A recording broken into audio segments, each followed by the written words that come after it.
Okay, go ahead. All right. Good afternoon. Today is May 5th, 2018. Joined by Takahashi from Yangon. Kimoto-san, Uno-san from Tokyo. Today, I hope we will be able to finalize the session New Technology and the Future of Japan. A lot of time will be dedicated to discussion, I hope. Where are we in our discussion? We have been looking at basically we have been focusing on a video from Rifkin, and Rifkin explains the concept of a new technology platform. The new technology platform means that we are going to change the way that we're going to power, drive, and communicate. That those three preconditions will lead to a lot of new innovation, new change. We had the first industrial revolution that was powered by coal, that was driven by steam engines, and communication happened through the steam-powered printing press. Then that was mainly centered in England. Then the second industrial revolution that was powered by oil, with communication technology, telephone, and later television, radio, and driven by the combustion engine and powered. So that was the second industrial revolution. We are currently living in the second industrial era. That second industrial revolution is now coming to an end. What Rifkin is advocating is to say, okay, obviously we have a problem here. We have a lot. The system doesn't work. It leads to divisions, and we are too much dependent on finite natural resources. Oil is basically is coming to a limelight, because what's happening is that the oil puts a brake on our potential to create economic growth, because the resource is limited in supply. Whenever we want to grow our economy, we need to power more engines, and we need to when we produce more, we need more oil, and that leads to a price increase in oil, which puts a brake on our potential to grow the economy. Plus we are facing a very big challenge in terms of the environment. There are a lot of things happening, and climate change is happening in real time, and this will have huge repercussions. The problem with our economic models today is that we do not internalize external effects of production. So when we are looking at production, we're looking at, okay, if we want to grow the economy, we need to increase our output. How do we do that? By adding more labor, more capital into and more natural resources into the productive sector, and thereby grow the economy. But what we do not include is externalities. That means that if a company is heavily polluting, the costs of that are not being carried by the polluter. On the flip side, if a company like Facebook is creating a website, basically it's not doing more than that. It's creating a website, and but by leveraging the infrastructure that other people have invested in, by the internet, they can grow into a billion-dollar company. So those are externalities that we do not include in our economic models, and that has all kinds of positive and also negative effects. So what is that third industrial revolution? Basically, what needs to happen is we need to go from oil to renewable energy sources. Renewable energy sources like sun, wind, with basically industry resources that have zero marginal cost, close to zero marginal costs, because the sun shines, it's not finite. When it shines, and we don't need to deplete anything for that. It's basically It's basically a zero marginal cost natural resource. And we go into an era where we're going to move to electric-driven vehicles, self-driven vehicles, and the communication is IoT. So we're going to expand the capacities of the internet and into the physical world, and not only information that becomes freely available to everyone, like education, but also the physical world will be hooked into this internet, and we will be able to control a lot more. Now, what are the repercussions of this new technological platform for Japan? So we've been looking at that. We have been looking at blockchain technology, and today I would like to focus on these 5 questions. So the first question, and we already touched upon that last week, the question: are we behind? Is Japan behind when it comes to transforming itself to the third industrial revolution? Well, the second question is, okay, what are the consequences in terms of GDP? Third question, what are the consequences in terms of employment and income distribution? Then, okay, looking at the renewable energy in Japan. And finally, what are the impacts for society in Japan? Those are the key questions. Are we behind? We looked at this last week, and basically what we see is that in Japan, yes. Can share? Oh, it's not shared yet. Sorry about that. Oh, I think this will work, right? Let's see. Oh, when I hover over your face, a heart pops up. Have? Heart.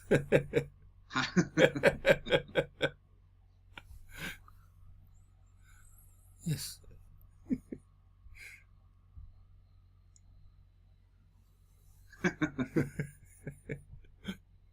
What does it mean? I don't know. You can. Can you see it? Yeah. All right.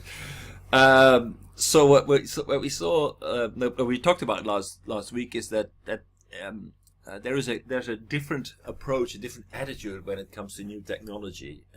In the US, there's a big premium on first movers. Basically, going out there, releasing early, releasing often is a method that is widely advocated in the United States. It doesn't matter if your product is perfect, just bring it on the market, test it real time with real customers and real people, and learn as much as you can, and then release the new version of that product as quickly as possible. So basically, you don't need to invest a lot of time, a lot of money, a lot of effort to build the perfect product. You bring a new product that is good enough to bring to the market, and just bring it out there and let the product evolve together with the customer. Now, in that is the situation in the United States, and that can lead to negative side effects. For example, we looked at the Uber fatal accident. That's was a thing that was waiting to happen. Of course, that would happen. I believe what happened is that a woman in Arizona, she crossed the street on a place where there was no zebra. Zebra is the how do you say it in English? Zebra. So a kind of hodo. So she crossed the street outside of that without any sign of crossing. Yes. And the car didn't respond quickly enough, and she was killed. Now we don't see a lot, like there's hardly any news from Japan. I remember we looked at a video from a driverless vehicle from Nissan maybe a year and a half ago. They were testing it, driving at very low speed, I remember, but testing it somewhere in Kanagawa in a very laboratory situation. But they were already testing it like 1.5-2 years ago, and yet we don't see any vehicles on the street yet. So what it means is that basically Japan has a different attitude towards releasing technology. There's a premium, but very much importance put on, like, we develop a product that needs to be perfect. We cannot put a half-baked product into the market. The customers will not forgive us for that. So instead of what they do in the United States, release early, release often, in Japan, we test it, we build it, we test it, and test it again, and test it again. And once we are sure that we're safe, it's okay.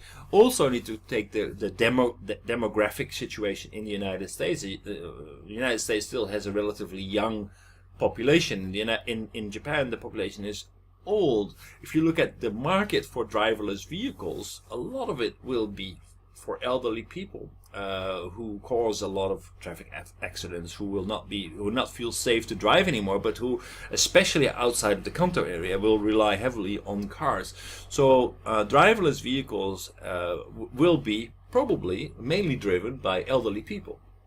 So it needs to be absolutely 100% safe. In the United States, the demography of the driverless vehicles are younger people who want to have cutting edge technology, who are looking for comfort, who are commuting to work. It's a different kind of customer, and it's a different kind of attitude of the sector itself. But does it mean that Japan is necessarily behind of the US? No. I don't think that we can conclude that. Japan is already in this market, but not in this market, but already has the technology. But they're just taking a different approach towards safety. Yeah, technologies. I believe Japan, just what you said, is very advanced, ahead of the rest of the world. The problem is society or government. Those are very conservative. To change the social rule. Right. That's the reason why the kind of new technology are difficult to penetrate into the market society. Right. So this is our big obstacle, how to conquer those issues. But also the Japanese engineers very stubborn to stick into their own technology instead of the globalized. So this is second issue. They are not behind, but they have some couple of obstacles and not cooperating with world people. So this is not only technology, but also politics, everything else. But economy is the same. So this is what we need to reconsider, kind of issues to be improved. Right. Because it feels like, to me as an outside observer, it feels like that it's like water. It always flows to the lowest point, like the lowest point of resistance. And a lot of IT projects in Japan are based in Japan. And if there is any foreign involvement, it's mainly in the form of outsourcing, not in the form of true collaboration between companies who all contribute a major part to a system. So it's kind of a closed system. The whole IT world, the whole IT development world, with only outsourcing and not really working on a higher level with foreign partners, which makes the marketing of the products, of the IT products, a big challenge, because I remember, for example, the Netherlands that bought new fighter jets. What did they buy? They bought the what's it called? The well, anyway, it will pop up in a minute. But the point was, why did they buy it? Because it was the best technology. It was the best out there. Joint Strike Fighter. No, it was because actually it was an opportunity for Dutch industry to contribute a major part to the development of that strike fighter. So maybe what is this? It's a fighter jet. It's for military purposes. Oh, Dutch making it? Yes. Oh, well, really? no. So only a few parts. Like, So it was made in France, in the US. So it's a very high level development project, collaboration. between different nations, between different companies from different nations to build this fighter jet. But it was like, instead of spending money, also you would stimulate your own industry. So that is a huge driver to actually buy these things. And I think it's a really lost opportunity for the Japanese IT, and maybe other sectors as well, that they are not capable, seem to be incapable of joining hands on a higher level with foreign partners to actually make the marketing of their products worldwide much easier.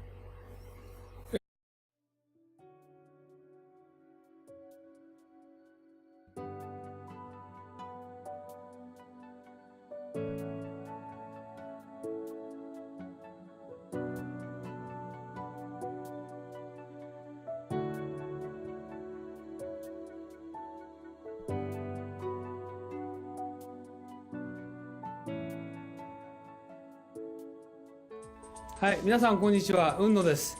今日はですね、雲野塾の研修のプログラムをご紹介したいと思います。で、こういうふうなホームページありますけれども、ぜひですね、一度中身をご覧になっていただきたいと思います。今日は V-Cube さんのスタジオに来て、この収録をしておりますので、中身はこういうふうになってて、今最近ホットなね、グローバルリーダーの定義など書いてあります。で、特に経団連が作成しました、留学すれば英語ができて専門性を持つというだけではですね、グローバルリーダーになれないとここに書いてありますようにですね、仕事ができる、専門性を持つ、英語ができるだけじゃなくてですね、私どもの塾ではリベラルアーツということと、それからもう一つは孫子の兵を、さらにはですね、日本の歴史というものを合わせて教えることによって、皆さんが海外の欧米の方々と、もしくは華僑圏の方々と正々堂々と渡り合えるような人物を育成しようというふうなことを考えております。ここに次のスライドが出ておりますけれども、ここに書いてありますのはですね、さらに、私どもの雲野塾の中身につきましてはですね、欧米の資料しか使っておりません。また実際に雲野塾は英語でやっておりますので、英語の講師がこう話しておりますけど、学習はですね、日本の歴史をまだ教えてますので、学習の午後はですね、日本のプログラムをしております。で、以前はこれ有料だったので、今はですね、実際に会場費も取っていただいておりませんで、毎回5000円ということで、朝9時から午後5時までやっておりますので、ぜひ皆さんですね、ご検討の上ご参加いただければと。英語のできない方もですね、学習の午後こういうふうな研修をしておりますので、ぜひご参加いただければというふうに思っておりますので、よろしくお願いします。で、ここにさらにですね、グループ討議とか実務の勘どころを教えると書いてありますけど、実際には私が10年ほどですね、欧米の新聞とか雑誌等をですね、集めてきた、もともと英語のベースでございますので、そうしたものをですね、50セッションのテーマに分けて資料作成をしております。そういうことで、世界のオペレーション、もしくはカントリーリスクも含めてですね、しかも世界のトップの方々に対してもいろいろな分析とか洞察をしてですね、議論をしております。そういったことも含めてですね、今後ともよろしくお願いしたいと思います。以上で私の挨拶を終えますが、今回のこのビデオの収録にあたってはですね、V-Cube さんのスタジオをお借りしてですね、お時間を頂戴して、このビデオを作成させていただきました。よろしくお願いします。どうもありがとうございました。